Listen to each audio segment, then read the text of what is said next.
Hello everyone, I hope you're all having a great day today, and in this video we're going to be doing a review for the original X-Men movie that came out in 2000. And to just kind of hop right into the review for this movie, I think this had some really good direction. The cinematography and that stuff, it's all done very well. Obviously you had Bryan Singer as the director, and I think he just did a really good job. Now the interesting thing about this movie though is kind of the overall vibe. When you compare it to the modern MCU movies or even the Spider-Man movies that came out shortly after, it kind of feels like a low budget made for TV film when you compare it to those like kind of blockbusters. And that's not a bad thing at all. That's part of the charm. I think that's what makes it really unique and interesting. In terms of the CGI and special effects that's kind of used in here, I would say overall it just feels about right for 2000. Some of it's definitely dated, but some of it's not bad at all. And at the end of the day, I don't feel like any of it's overused for the type of movie that it is. Another thing that's neat about this movie is that it doesn't feel like it has to be 2 hours long. It's only like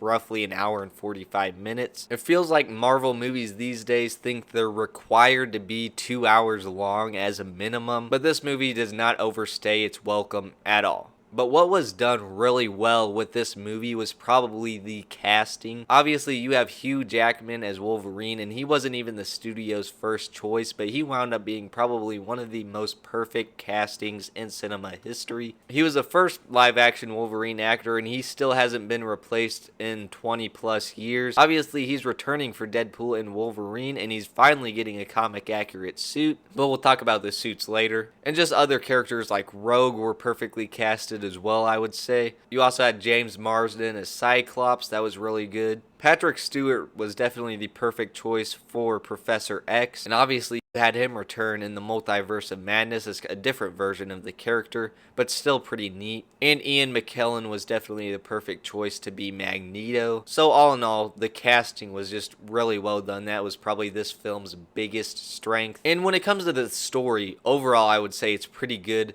There's a sense of suspense as it kind of explores the origins of Wolverine, but only little clips of it because the rest was going to occur in later movies. And just the story of him meeting the other X-Men and that stuff is just done very well. There's also a sense of urgency as Magneto is trying to destroy the world as villains usually do. And it's just pretty neat how it's about the controversy of the mutants with their superpowers, if there should be restraints on them and all that stuff. So obviously you have characters like Magneto and his gang that think they are the good guys and that the world is against them. And so there are just many different perspectives in this movie on how all of this stuff in this world is supposed to go. And it is just a really good world, especially with the X-Men lair and the school. It's just very comic accurate, except for the costumes. They kind of changed it to black leather with some yellow stuff on it, but I definitely don't think it was as good as the comic book stuff and the costumes from the animated series. And I mean, I don't think it has to look exactly the same,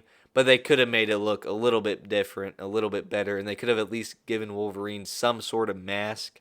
But the action in this movie is actually really cool, especially just considering how everyone has different powers and just the dynamic there of how they're able to fight the different villains that have different powers. It just makes it very interesting. It makes you want to see more of this universe. So overall, I don't think it's like one of the greatest comic book movies of all time, but it's pretty good. So on the quality scale of 0 to 100, we'll give it a 73%. Definitely more wholesome than the typical superhero movie, and I would definitely recommend it if you haven't already seen it. But if you have, let me know what you think about it in the comments section down below. And what do you think of Hugh Jackman returning as Wolverine in the Deadpool and Wolverine movie? As always, thank you guys so much for watching, and I'll see you guys in the next one.